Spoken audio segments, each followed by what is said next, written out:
Qui non è una questione di pianta sana o pianta non sana,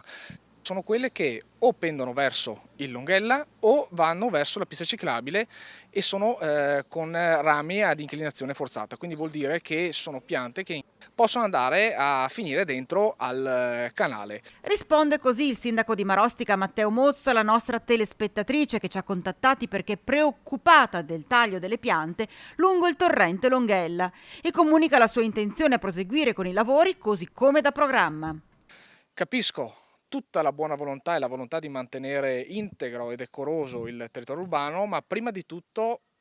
abbiamo come compito quello di salvaguardare i cittadini e la sicurezza di tutti quanti. Per cui quando si prende una decisione, quella è e non si torna indietro, perché è troppo comodo oggigiorno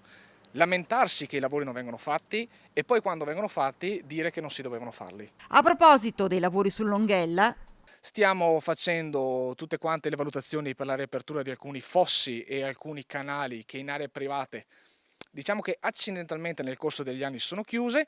e anche verificando tutta una serie di abusi edilizi che nei pressi dei corsi d'acqua non dovrebbero esserci. per quanto riguarda il materiale lasciato in mezzo al torrente, C'è un progetto col Consorzio Bonifica che stiamo portando avanti da 2 anni ed è una richiesta alla Regione tramite il Dipartimento di Protezione Civile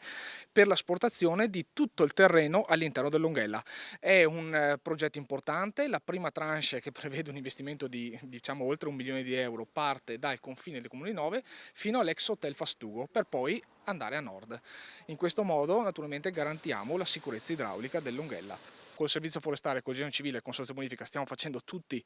i progetti e i ragionamenti del caso, servono le risorse, le stiamo cercando.